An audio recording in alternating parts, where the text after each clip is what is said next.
睇影片前記得撳埋個鐘仔啊！有你嘅支持就係我做影片最大嘅動力，多謝。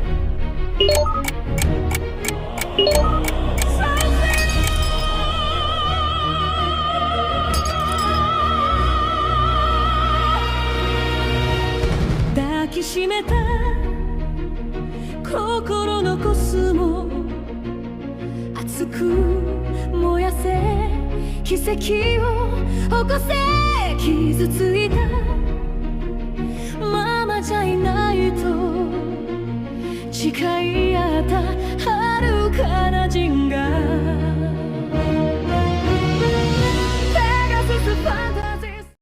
大家好，歡迎收睇團長日記。上集同大家去尖沙咀居酒屋日式放題，283蚊食足4小時。佢有唔錯刺身和牛，居酒屋出品海鮮。今集同大家去天后食一間燒肉屋放題，雖然唔係大型連鎖企業，但係質素味道有返咁上下，而且價錢最平，298蚊起，食足3小時。唔通我哋真係要餐餐食連鎖店？對於中小企搞放題，性價比水準有冇能力抗衡呢？團長智輝以最真誠態度帶嚟最真實一面俾大家。今集我哋嚟到燒肉屋，位於天后清風街10號清風大廈地鋪。如果坐港鐵過嚟，天后站 A2 出口出，步行過嚟約4分鐘。如果大家過嚟試，提前訂位會比較好。餐廳資料我放喺描述欄，方便大家。自助區佢都有，不過就唔係好大。一陣同大家睇，叫嘢食主要用 QR code 落單。右手邊輕輕俾大家睇下，裏面有辣蘿蔔、泡菜、幾款小前菜、和牛 M7 牛肩胛、美國牛五花、安格斯風門柳、豬肉類牛五花、黑豚肉、豬頸肉、幾款醃好雞肉。海鮮有白鱔、帆立貝、虎蝦、鮑魚、D24榴蓮，仲有熟食炸物類，我就唔每款詳細講，盡快開餐。食肉之前記得去自助區，雖然細個，但算幾有誠意。飲品櫃除咗基本汽水啤酒，竟然有日本梅酒、日本清酒、自家製洛神無糖花茶，都係飲。另一邊雪糕櫃，哈根達斯揾到士多啤梨味、咖啡味、Oreo 味，仲有其他品牌豆腐味、芝麻味、榴蓮雪條，呢一啲品牌喺便利店買都唔算平。開餐啦！M7 澳洲和牛牛板腱，切得薄蒜幾大片，生肉狀態，中間透明中隻水，就係牛板腱標記。一放落去燒，油花好快就融化。通常呢種薄片，兩邊輕輕各燒幾秒，等佢表面啱啱好鎖住肉汁，就要夾起。熟咗之後，表面薄薄地油光，燒得幾靚。老實講，佢唔會好似日本 A5 和牛咁成口肥油。M7 油脂分佈得偏向平均，但係肉味依然好突出。加上特製醃料，味道好足夠，而不失原味道。成塊肉好有層次感，完全唔會覺得韌。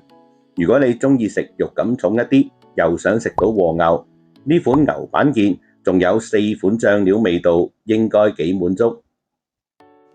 多謝大家睇到嚟呢度，後面仲有海鮮 D24榴蓮同大家試。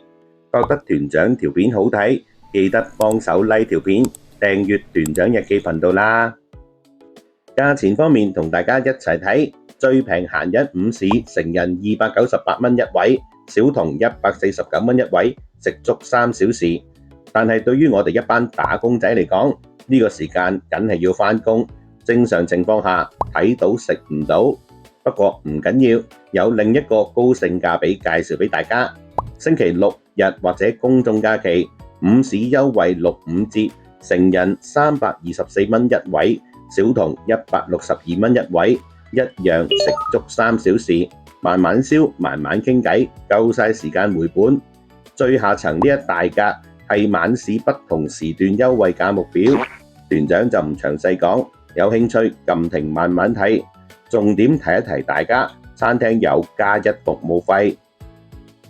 試海鮮之前，同大家食前菜、泡菜、葉蘿蔔呢啲正常唔講，比較特別係呢個麻醬牛舌，麻醬味道有得嚟，唔會過濃，牛舌夠晒凍，又爽口，牛味幾突出，好食㗎，大家過嚟必點。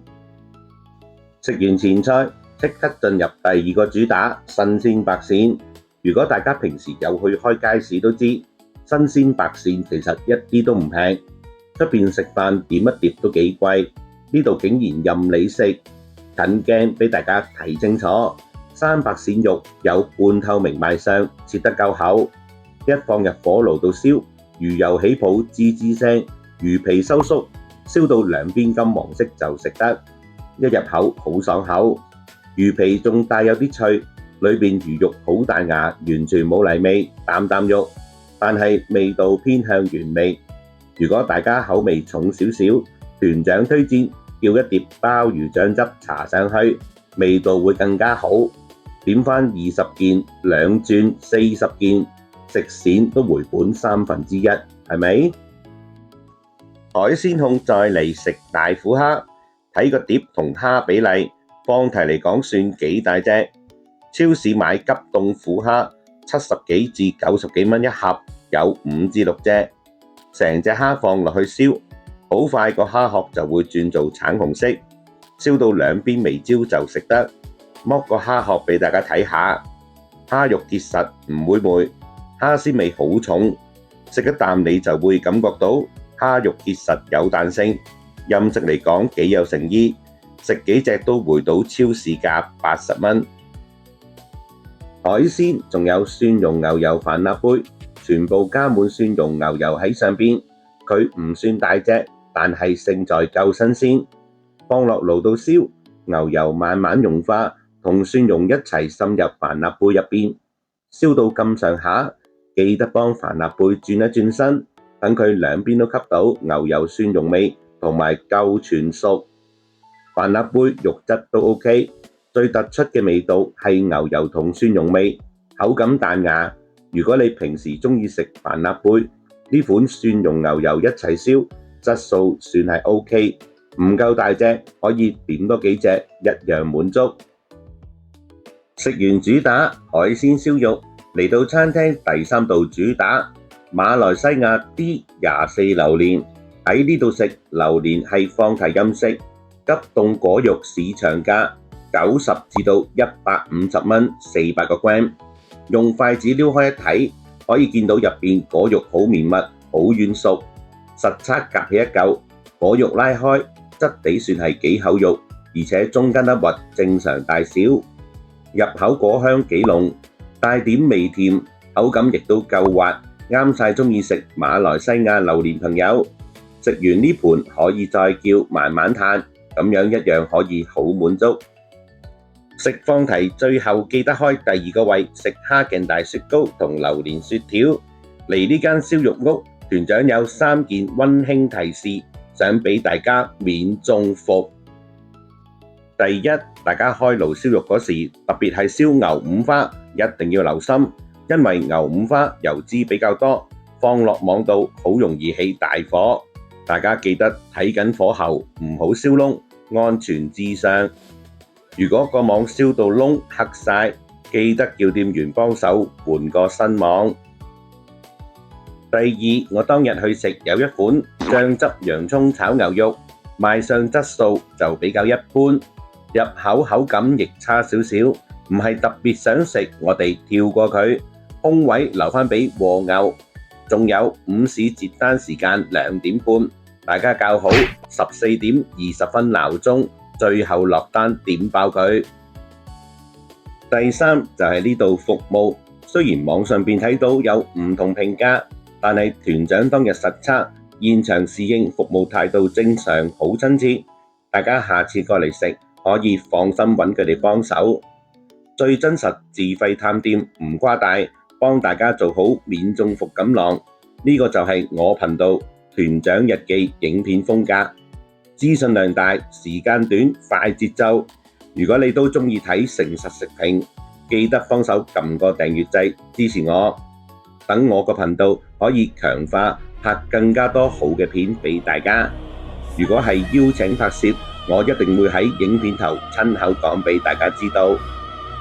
下一集我會去香港最平前3名酒店全自助晚餐實測，帶大家揾又平又好食。多謝大家收睇，我哋下集見。